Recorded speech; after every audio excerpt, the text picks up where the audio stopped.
Arkadaşlar selamlar, saygılar. Bugün 29 Ekim 2024. Herkesin Cumhuriyet Bayramı'nı en içten dileklerimle kutluyorum. Nice Cumhuriyet Bayramlarının olsun bu ülkede.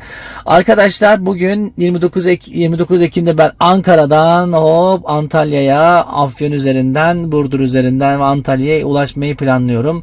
Şarjım %99, hala şarjdayım şu an. 5 dakika falan gösteriyor. Bugün Tesla dahil çok güzel jest yaptı birçok firma.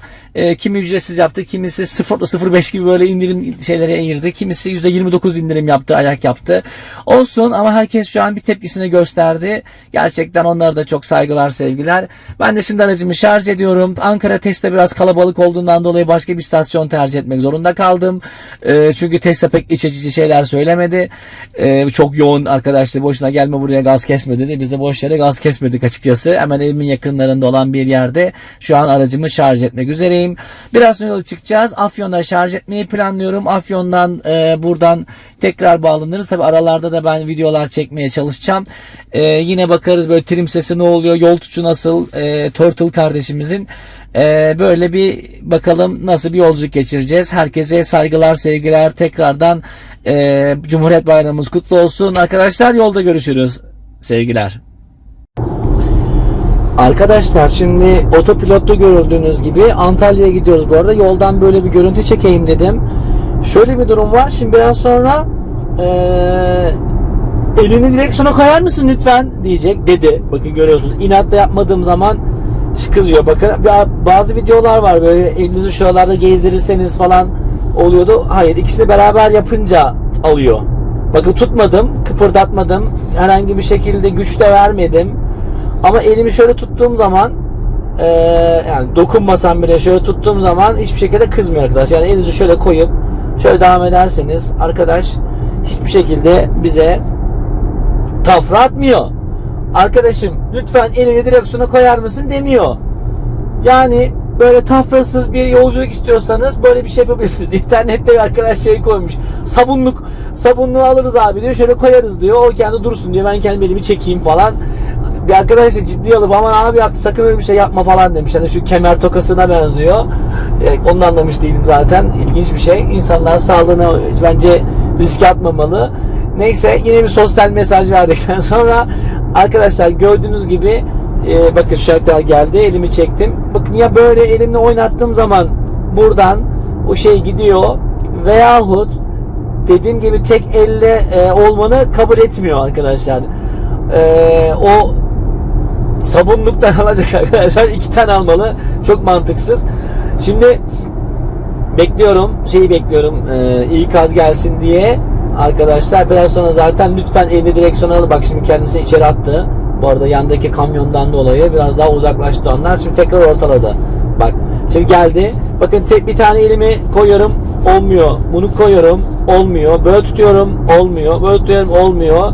Böyle ikisini beraber yaptığım zaman oldu. Yani bu arada bunu ben geceleyin de denedim arkadaşlar. Hatta bir arkadaş oğlum bak böyle falan arabanın böyle özelliği var diyordum. Orada Turtle beni şey yaptı, mahcup etti. Çünkü şey yaptı.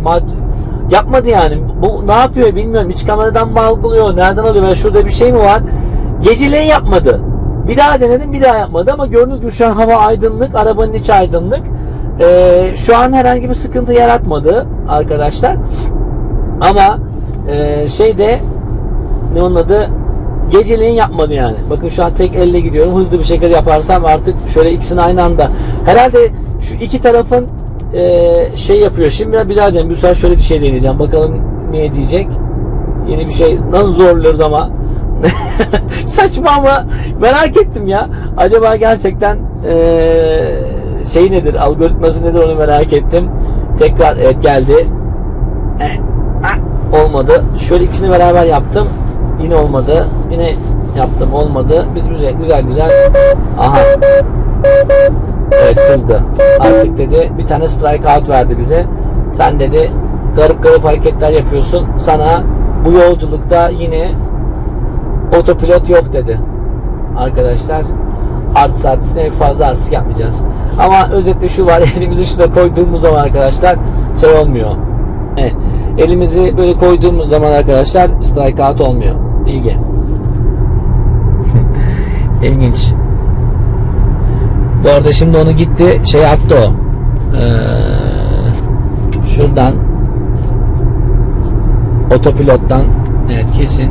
Evet, şurada görüldüğü gibi arkadaşlar, görüyor musunuz? Autopilot has recorded, bir tane strikeout'un var arkadaşım diyor. Eyvallah. Arkadaşlar selamlar, yeni bir şey keşfettim. Şimdi hadi dedim, üstüm inanılmaz bunaldım. Ciddi anlamda bunaldım. Sonra şu üstümü bir çıkartayım dedim. Emniyet kemerini çıkardım, bakın gördüğünüz gibi. Emniyet kemerimi çıkardım. Çıkarmamla beraber Cruise Control Speed Reduce dedi. Yani ben bunu 111'e sabitlemiştim biraz önce görüldüğü gibi. Otomatik olarak kendisini aşağı çekti arkadaşlar. Hani sen emniyet kemerini çıkardın. Ben o yüzden senin güvenlik tedbirimi olarak diyor, hızını yavaşlatacağım kardeşim dedi. Hızını yavaşlattı. Şimdi örneğin emniyet kemerimi takacağım arkadaşlar. Yalnız çok ilginçti bu, ben bunu bilmiyordum. Şimdi başıma gelince işte anladım sadece. Dıt demeye başladı. Baktım ne oluyoruz arkadaş? Böyle de sen emniyet kemerini çıkarttığın için dedi, ben de daha böyle 110 dışında kusatmayı götüremem dedi. Şimdi emniyet kemerimi taktım arkadaşlar, gördüğünüz gibi. Bıraktım. Hiçbir şeye basmıyorum şu an. Kendisi speed limit'e tekrar, hiçbir şey kızmadı ve 110'a muhtemelen çıkaracak. Aynen, öndeki araçlardan dolayı şey yapmıyor. Çok ilginç.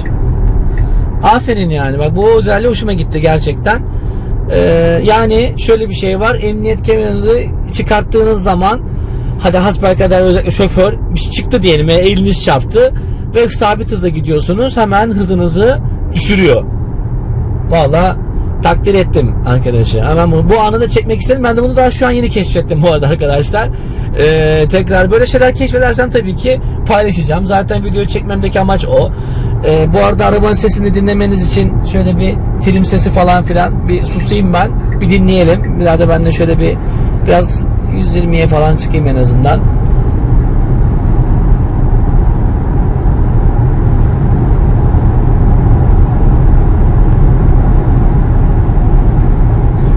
Gördüğünüz gibi ses falan duymuyorum. Arkadaşlar bu arada ben bu trim sesleri konusunda yorumlardan çok aldım. Geri besleme aldım. Orada şöyle bir şey diyorlar arkadaşlar, diyor. Zaten diyor trim sesi ilk başta duyulmaz demiş birkaç tane arkadaş. Onlar böyle 1,5 yıldan sonra falan duyulur demiş. Ben de tabii bunu bilmiyorum. Arkadaşlar ben de bakacağım. Trim sesi duymaya başladığım an onları da zaten çekmeye başlarım arkadaşlar. Böyle bir durum. Bu emniyet kemeri olayını bir anlatayım dedim. Emniyet kemerini çektiğimiz zaman, eğer cruise kontroldeseniz, yani otopilottaysanız, hızınız kaç olursa olsun, direkt benimkini 44, bir baktım 60, 50, 40'a falan indirdi. Hemen orada kayda gireyim dedim, ben de kayda girdim. Arkadaşlar böyle bir özelliği varmış Tesla'nın. Görüşürüz tekrar yolda. Afyon'da şarj etmeyi planlıyorum. Bu arada Afyon şarjı %20 falan diyordu, hatırlarsınız. Şimdi şöyle bir şey gösteriyor. Afyon'da bir şarj istasyonunda %22 ile oraya varacaksın diyor. Bakalım ne olacak. Ama bu sefer 110'da falan gitmeyebilirim. Bakalım. Görüşmek üzere. Bu arada arkadaşlar otopilot evet aktif değil. Ama hız sabitleme hala aktif. Cruise kontrol, yani hız sabitleme, öndeki araçla mesafesini yapması, ondan sonra hızını ayarlaması, bunlar aktif hala. Onda sıkıntı yok ama şerit takibini izin vermiyor. Yani aslında bizi blokladığı şey şerit takibi. Hız sabitleyicisinden bir feragat etmiyor. Bakın mesela artırayım. 116 dedim ama öndeki araba, mesela şu an öndeki araba frene bastı. Muhtemelen bizde, bakın siyah yaptı, gördünüz mü? Bakın siyah yaptı. Çünkü o frene bastığı için ben şu an onu gözetliyorum diyor. Bakın şurada rengini siyaha çevirdi. Bak, o frene bastıkça bu da frene basıyor. 98'e düşürdü. Orada bir terslik var babacığım diyor. Normal bir şey değil abicim oradaki. Bak şimdi adam sola çıktı. Bu sefer öndeki arabayı siyah aldı. Yani ben orayı takip ediyorum arkadaş diyor. Orada bir şeyler var diyor. Mesela şimdi evet, biraz hızımızı şöyle 103'e çekelim çünkü radar var. Ne olur ne olmaz arkadaş. 97 ile geçelim oradan. Bakın diğer arabalar mesela şu alana girenler hep siyah yaptı farkındaysanız arkadaşlar. Siyah şey yaptı. Siyah. O alana giren hep siyah yapıyor. Daha sonra uzaklaştıkça griye çekiyor. Mesela önümüzü bir açalım bakalım. Bakın o arabayı ne yapacak şimdi. Bak hepsi gri oldu. Açık griye çekti. Bütün arabaları. Çünkü artık sıkıntım yok diyor. Böyle şeritlere falan yaklaştığınız zaman da o şeridi mesela sol şeride yaklaşayım biraz hemen kızacak. Bakın hemen yaktı onu ve direksiyonda hafiften titriyor. Şu an sinyal vererek girdiğim için bir şey demedi. Ama mesela biraz yaklaşayım, sinyalsiz yaklaşayım hemen bakın şey titremeye, direksiyon hafiften elektrik çarpıyormuş gibi hafiften böyle titretiyor. Arkadaşlar bakın öndeki araç biraz hızlı geri dönüyor mesela. O yüzden onu mesela tehlikeli olarak algıladı. Orta tehlikeli. Hemen onu siyah olarak gösterdi. Gri olarak göstermedi. İleride kamyonlar normal haline gittiği için onları bir şey demiyor bakın. Hepsi gri onların. Gördüğünüz gibi. Böyle bir şeyi var. Kodlaması var arkadaşlar radarın. Gerçekten şu radarı ben sevdim ya. Gerçekten güzel takip ediyor arkadaşlar. Şimdi Polatlı'ya girmek üzereyiz galiba. Bakayım şuradan. Bakamadım. Evet şu an Polatlı'ya giriyoruz arkadaşlar. Polatlı'ya geldik. Şarjımız %100 Ankara'dan çıkmıştık. %84. Ankara'dan %100'de çıkan bir araba ortalama Polatlı'ya normal seyir halinde %15'lik şarjla %85 ile %84 ile gelebiliyor. Bilgi. Evet şimdi Polatlı'daki bu ışıkları muhtemelen görecek. Evet gördüğünüz gibi yukarıdaki ışıklarda ekranda yansıyor. Yayalar, ışıklar, sağda duran insanlar. Bunu da görmenizi istedim açıkçası. Bakın. Öndeki kamyon yanında park etmiş. Şu iki tane yan yana yürüyen adamın evet bir tane iki oldu şimdi.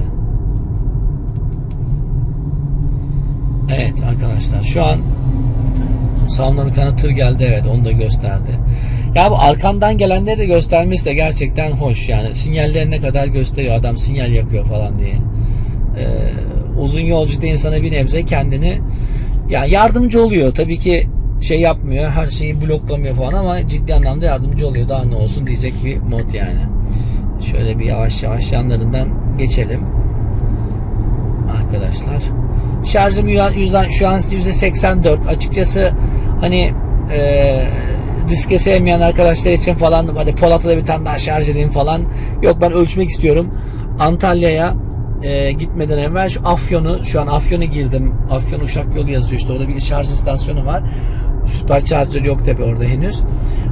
Afyon'da %21 demişti çıkarken. Şimdi %24 dedi. Böyle %3, %4 böyle oranlar değişiyor arkadaşlar. Bakalım oraya gittiğimiz zaman yüzde kaç olacak? Şarja takmadan önce zaten videoyu çekerim. Genel olarak böyle arkadaşlar durum. Arada benzin istasyonunda mola verdim. Orada bir şöyle 10-15 dakika falan durdum. Araba zaten kendi kilitledi. Anladı herhalde dedi. Bu biraz dinlenmeye gitti. Ve şu an gördüğünüz gibi otopilotu tekrar geri aktif etti. Yani dolayısıyla şurada direksiyon işareti görüyorsunuz. Direksiyon işareti otopilotun yani şerit takibinin daha doğrusu şerit takibinin de aktif olduğu bir yer. Şu an aktif oldu. Yani hemen deneyelim. Şu araçlar tabii bir şey olsun. Onları rahatsız etmeden deneyelim. Şöyle 2 defa bastım. Bakın gördüğünüz gibi şu an tekrar otopilota aldı. Yani şerit takibi de var. Elimizi burada artık böyle tripleri yapmadan elimi çekeyim, koyayım, geri bilmem ne yapayım yaparsam bir daha ikinci sıraya kalkacak. O yüzden o riske girmeyeceğim ben. Şimdi daha düzgünce gideceğim. Çünkü gerçekten ben bu şerit takibini kullanıyorum arkadaşlar. İyi oluyor yani. Ona bir bilgisini vereyim dedim. Demek ki durmak gerekiyormuş. Arabayı durdurmak gerekiyormuş. Öyle şey yapıyor. Evet, Antalya gördüğü gibi sağda devam edeceğiz. Görüşürüz arkadaşlar. Antalya, Afyon, İzmir. Evet arkadaşlar, Sivrihisar yoluna döndüm. Burada bir şey söyleyeceğim. Şöyle hafiften güç uygulayayım.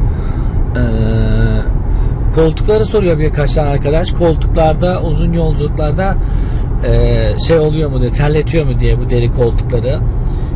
Evet arkadaşlar, gerçekten hani çok fazla olmasa da bazı arkadaşlar havlu koyduğunu görmüştüm ben şeyde.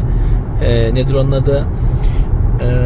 Bazı videolarda havlu sermişler, işte arka tarafına kafa başlığının oraya işte minik havlular yaptırmışlar falan filan. Ya o kadar değil bence. O kadar değil ama hani terletiyor yani. Öyle şey değil. Mesela biraz önce ihtiyaç molasına kalktığımda hafiften böyle sırtımda bir ter vardı hafiften.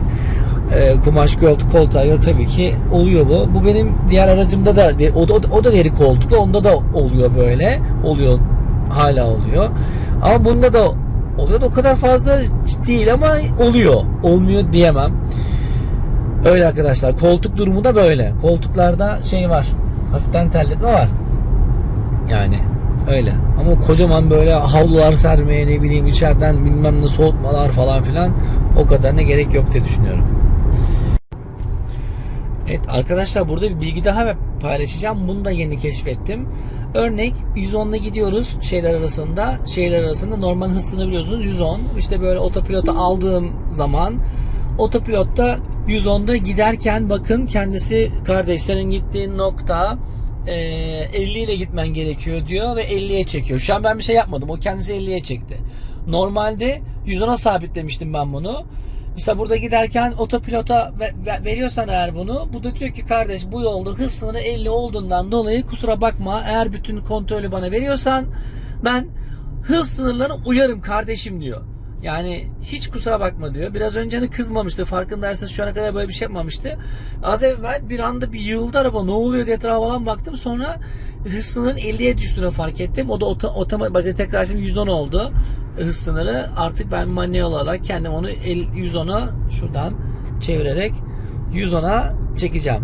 Evet, çektim. 115 oldu. Şöyle 110'a çekeyim onu ki şeye uyalım. Hız sınırımıza uyalım. Gördüğünüz gibi arkadaşlar böyle bir özelliği daha varmış. Ben bunu bilmiyordum.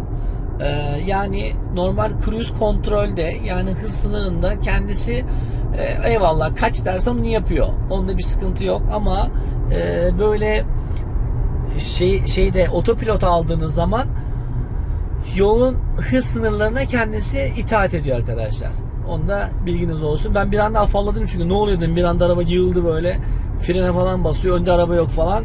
Sebebi o. Bilgi. Arkadaşlar selamlar. Hazır güneşte böyle karşıdan çavandarak yüzümüze vururken bir dedim ara bilgi vereyim.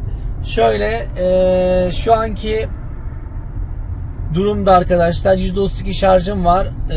Bu gideceğim Afyon dışındaki, Afyon'un çıkışındaki daha doğrusu şarj cihazlarına yaklaşık 18 kilometrem kalmış. Bir ara bilgi vermek istedim. Şu ana kadar bu şekilde gidiyor hocam. 32. Oraya gittiğim zaman zaten bir tekrar çekerim.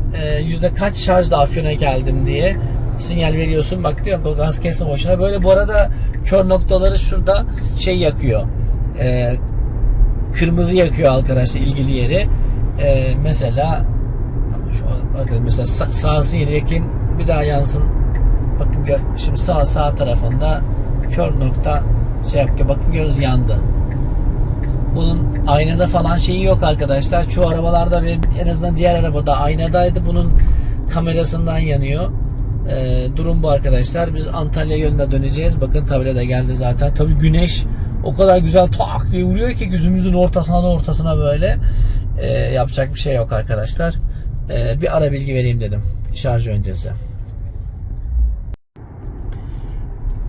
Arkadaşlar selamlar. Afyon'dayım. Afyon'da bir yoğun tanıda %99 şarjımız var şu an. Antalya'ya bizim Antalya'ya ne kadar gösteriyor? %42 gösteriyor arkadaşlar. Bakalım. Bu arada artık hava karardı. Işıklar yandı. Kaloriferi açacağım. Ardından tabii ışıklar da yanıyor. Ama o kadar fazla etkileyeceğini düşünmüyorum açıkçası. Yine de %42 güzel verdi. Ben de bir daha az bekliyordum açıkçası ama %42 bence iyi bir rakam. Ben de şimdi biraz ilerleyince arkadaşlar size tekrar Antalya'ya yaklaşınca ara bilgi veririm. Görüşürüz arkadaşlar. Ya arkadaşlar, az evvel Afyon'da şarj ettim ya. Orada bir tane arkadaşla tanıştık. İşte eşi falan vardı ya da çoluğu çocuğu falan. Aynı bizim şeyden. Abi çok komik bir şey oldu. Hem bir yandan böyle yolu takip edelim, hem belki hem aydınlatmalarını falan görürüz. İşte şu an zaten otomatik aydınlatması falan aktif. Şarjım %86 falan, ama bunu paylaşıp da edemeyeceğim abi. Tesla'nın şeyi işte. Abi adam geldi, o da şey almış, başka bir marka bir elektrikli araç almış. Abi dedim, niye, memnun musun dedi benden, böyle bir zarf atıyor böyle, belli, anladım ben zaten. Adam da ama şey, böyle çok sempatik bir tip. Sonra hayırdır abi dedim ya, böyle bir anda durduk yere sordum. Ya dedi, eşi falan yanında. Abi dedi, bunda dedi arabalarda şey yok mu ya dedi. Böyle uzaktan her şeyi görebiliyorlarmış dedi, eşin falan. Abi dedim evet ya, durduğunda görüyor, gittiğinde görüyor, rotayı nereye, mesela örnek veriyorum, şu an benim rota şeyde, bir tane şarj istasyonuna gidiyor mesela şu an. Onu görüyor şu an. Mesela bütün yetki verdiğiniz şoförler diyeyim mesela. Saat kaçtayım, neredeyim, şu an canlı yayın olarak görüyor. Kaçta oraya gidecek, kapı duruldu, kapı açıldı, kapı kapandı. Hepsini görüyor dedim. Abi iyi değil ya dedi. Ben o yüzden dedi, ben bu arabayı alamam dedi. Ben de uygulama olmaması lazım dedim. Ben o açıdan hiç bakma abi, dünyanın bir bütün hali var falan diyorum ama yok abi. Yani bazı arkadaşlar da bu kadar teknolojik olması, aracın uzaktan görüntülenebiliyor olması, ondan sonra biraz böyle privacy konularına hani biraz etmesi yani. Her şeyimiz açıkta abi. Neredesin, ne yapıyorsun, araba kaç saniye durmuş, ne kadarlık şarj almışsın, kapı, hangi kapı açılmış, sağ kapıdan mı inilmiş, sol kapıdan mı binilmiş, hepsini uzaktan görebiliyor. Hatta dinlediğin şarkıyı bile arkadaşlar uzaktan görüyor. Abi şu şarkı çok güzel değil mi ya, bak şu an şu şarkıyı dinliyorsun diyebiliyor. Hatta şarkıyı oradan değiştirebiliyor. Veya klimayı uzaktan ayarlayabiliyorsun yani. Şimdi uygulama olduğu için, uygulamaya da mesela diyorsun ki arkadaş, ben seni yetkili kıldım dediğin kişi hakikaten yetkili. Haberiniz olsun. Ondan sonra yani ne bileyim, ben de şey oldum. Bayağı bir keyifli bir sohbet geçti. Benim bir paylaşayım istedim ya. Eyvallah, hani biz böyle Tesla. Bu arada ben yazılım içinde olduğum için gerçekten çok keyif alıyorum. Hani belki de benim mesleki bir şey olabilir. Çünkü böyle bir şey, mesela şunu görüyorum. Diyorum ki arkadaş, adam güzel çizmiş diyorum yani şimdi. Veya radara falan bakıyorum. Adam bunu nasıl yapmış acaba diyorum. Bir hayranlık söz konusu. Yani tasarımından tutun şeyine kadar benim biraz da mesleğimle biraz iç içe olduğu için belki ondan benim dikkatimi bu kadar çok çekiyor. Bu kadar çok heyecanlandırıyor beni, bilmiyorum. Ama gerçekten böyle nasıl söyleyeyim? Arabaya gel, bir hayranlık diyorum. Adam da bugün böyle şey deyince, ne onun adı? Ya abi de ben hayatta almam ya dedi. Sırf eşimden dolayı dedi ya, bana ne dedi arkadaş. O dedi benim nerede olduğumu bilmesin. Şeyi sordu bir de. Abi de yolda giderken iç kamera açılıyor mu ya diyor. Ben de abi yok diyorum onu. Bak onu düşünmüş diyorum. Onu açamıyorsun diyorum uzaktan falan. Ondan sonra bak o iyiymiş falan diyor. Yani en azından elle tutulabilir bir şeyi var, yönü var falan diyor. Yani bayağı gülüştük yani arkadaşla. Bilmiyorum. Ben seviyorum abi. Yani ben siz de o zaman yetki yaparsınız. Yetkisine olması gereken kişilere verirsiniz. Bilmiyorum artık ama benim öyle bir derdim yok. Çok yani şükür diyeyim, öyle bir derdim yok. O yüzden hani kafam rahat olduğu için arabadan da çok da keyif alıyorum yani. Hani görmüş etmiş. Hatta benim işime gelen bir durum oluyor. Hani bir daha buradayım, şuradayım, bilmem ne falan filan. Onu telefon trafiğimi azalttı yani. İyi oldu. öyle bir durum var yani. Niye aramadın etmedin sözü de gitti. Temiz yani.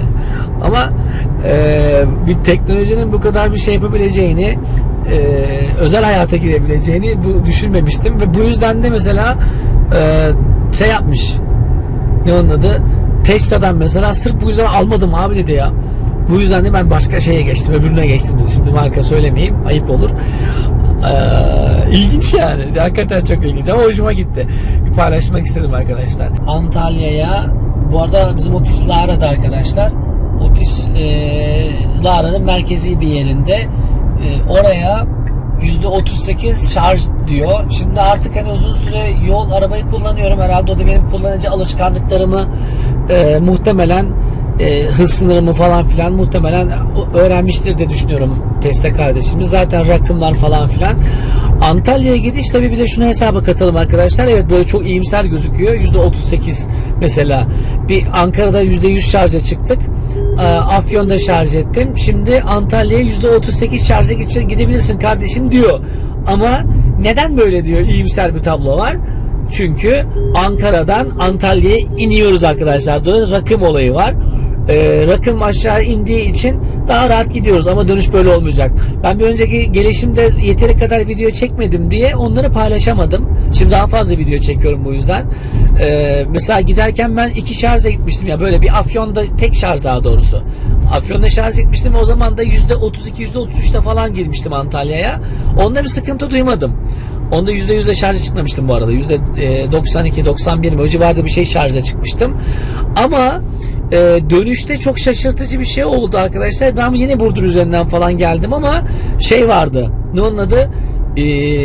2 tane ara şarjla girdim Ankara'ya, biliyor musunuz? Hani çünkü rakım çıkıyoruz. Kesinlikle Afyon'a yetişmeyebilir. Hani Burdur yolu üzerinden özellikle. Kesin Afyon yetişmeyebilir. Ben bir yer vardı orada, Watt'ın şeyinden kullanmıştım yanlış hatırlamıyorsam. Öyle bulup hemen oraya dalmıştım yani. Yine dönüşü çekeceğim. Dönüşü çekeceğim zaten. Ama dediğim gibi gidiş evet böyle tek ara şarj diyeyim. Ankara'da fulllediğiniz zaman Afyon'daki bir şarj bizi Antalya'ya %37 oldu şu an bu arada. %37 oldu. Ama %32, %33 diye onu hesap edebiliriz arkadaşlar. O şarja girebiliyoruz biz Antalya'ya. Ama dönüşümüz kesinlikle öyle. Bir daha Afyon'a gireyim, Afyon'da şarj edeyim. Yok. Yok yani. O iç riske girmeye de gerek yok. Geçen sefer ben bunu tecrübe ettim. Şimdi dönüşte yine çekeceğim zaten şeyi. Şunu bir geçeyim. Evet. Dönüşte video da çekeceğim. Dolayısıyla orada da herkes zaten kendi kararını verir. Kendisini ona göre ayarlar. Hani giderken eyvallah güzel de dönüşte rakım çıkacağız yani. Antalya'dan Ankara'ya çıkacağız. Şimdi Ankara'dan Antalya'ya iniyoruz. Dolayısıyla araba böyle hem kendi şeyinde gidebiliyor. Ya bu arada gerçekten şu aydınlatmalarını ben ciddi anlamda sevdim arkadaşlar. Ya baksanıza böyle cillop gibi. Ciddi çok net yani. Hoş bir karanlıkta yapayım dedim. Karanlıkta yapayım dedim şu şeyi. Bir ellerimi dokunmadan şey yapayım dedim. Yine olmadı. Yani anladığım kadarıyla arkadaşlar bu gündüz vaktinde kameranın daha içi gördüğü bir şey var. Yani direksiyonda bir algılayıcı yok anladığım kadarıyla. İç kameradan bir yerlere falan bakıyor. O eliniz orada hissettiği zaman herhalde bir şey yapıyor diye tahmin ediyorum. Çünkü biraz önce ışıklar kapalıydı. Ellerim aynı şekilde bütün direksiyon etrafında 2 elimi de gezdirdim. Ama hala çıkmadı. İlla akşamleyin akşam saatlerinde şu elimizde ufak bir onun adı oynatmayı istiyor. Yani elimi şöyle tutayım da dokunmayın direksiyona falan. Bu şey olarak da düşünmüş olabilir, bilmiyorum. Ya kameralardan kaynaklı ya da özellikle hava karardığı zaman bir yaptığı bir tedbir de olabilir. Akşam saatlerinde uykuların artması sebebiyle uyuklama olasılığının artması sebebiyle Tesla böyle bir şey yapmış da olabilir. Bilmiyorum. Ama sonuç olarak gündüz saatlerinde iki elimizi bu arada şöyle değmeden direksiyonun arka tarafında tuttuğumuzda sıkıntı olmuyor. Hemen tekrar devam edebiliyor otopilota. Ama geceleyin kesinlikle bizden şu ufak da olsa direksiyondan şöyle ufak bir hareketi istiyor. Ben senin uyumadığından emin olmak istiyorum kardeşim kafasında. Dolayısıyla böyle bir durum var arkadaşlar. Onu da paylaşmış olayım. Bu arada şu da var arkadaşlar, onu da eklemek istiyorum. Hani bu elimizi şurada oynatmakla alakalı bir durum bu. Sola bir geçişimi yapayım. Şöyle bir durum var. Işığı yaktım gördüğünüz gibi. İç aydınlatmayı yaktım. Hani kameradan mı değil mi veya için net bir şekilde görmüyor mu acaba diye bir denedim. Işık yani iç aydınlatma çalışıyorken de aynı hareketi yaptım şurada. Yine yemedi. Bence bunun akşam saatleri olmasıyla uyuklamanın olasılığının artması neticesinde bence o şeyi devreden çıkıyor olabilir arkadaşlar. Çünkü şu an mesela direksiyon çok net bir şekilde görüyor. Işık zaten tepesinde. Hani elimi de görebilecek. Bakın elim gayet net bir şekilde gözüküyor aslında. Şöyle tuttum. İkisini de böyle bir tutmadan yani dokunmadan yaptım. Gündüz okey dediği şey şimdi geceleyin diyor. Ben senin mutlaka ve mutlaka şu ufak da olsa direksiyon tutup şu az bir hareket bile yapsan ben senin uyumadığından emin olmak istiyorum diyor. Arkadaşlar selamlar. Antalya'ya gerçekten çok az kaldı. Antalya yolunda normalde navigasyon düz git demişti ama ben sağa girdim. Havalimanı Alanya yolu var. Havalimanı Alanya yoluna girdiğiniz zaman sizi böyle güzel bir otoban karşılıyor. Buradan Lara tarafına, eğer ki yolunuz o tarafaysa tabii girebilirsiniz. Ben buradan devam ediyorum. Yolda bu şekilde bir paylaşmak istedim arkadaşlar. Evet, bakın burada tabelaları göstereyim istedim. Havalimanı Antalya, Isparta, Alanya, Mersin yazıyor. Sağ çıkış diyor. Biz de sağımıza buradan çıkacağız arkadaşlar. Yoksa nereye gidersiniz? Isparta. Evet, Antalya'ya giriş yaptık bu arada. Geçmiş olsun. İnşallah kazası belası dönme videosunu da çekmek nasip olur arkadaşlar. Ortalama dediğim gibi %30 gibi bir şarjla Antalya'ya geldik arkadaşlar. Öyle bir durum. Ben arada %30 şarj almak durumunda kaldım. Çünkü toplantım vardı. Ama onu da ayrı bir şekilde hesapladım arkadaşlar. O %30 aldım, onu biliyorum net yani. Dolayısıyla buradan düşündüğümüzde %39, yani ilk başta hesapladığımız gibi biz ona 35 diyebiliriz. Ben 105'te falan geldim. Toplantım olduğu için bazen 90'a düştü, 70'e düştü. Ama normal basıp gelse 130-140 yapan arkadaşlar herhalde kanımca, tabii ki bilmediğim için bilmiyorum ama en kötü ihtimal %25'te girerler diye. Afyon'da tabii fullemeleri durumunda en kötü ihtimal %25, %20 ile Antalya'ya girerler diye tahmin ediyorum arkadaşlar. Tortul'un tafraları ile beraber güzel bir Antalya yolculuğu geçtik herhalde. Tortul gerçekten bayağı bir tafrattı yalnız bugün bizi. 2 defa strike out verdi. Ama bir tanesini kaydetmiş. İkincisini kaydetmeyi bilmiyorum. 2-3 gün sonra inşallah affeder. Dönüş videosunda beraber bakarız zaten. Kaç tane o strike out, yani kaç tanesine blokaj koydu, kaç defa ben ihlal yaptım, onları saydı. Bir tanesini saydı diye gördüm ben. Herkese iyi akşamlar olsun. Saygılar, sevgiler, her zaman olduğu gibi cansınız. İyi ki varsınız. İyi akşamlar olsun. Kolay gelsin arkadaşlar. Hoşçakalın.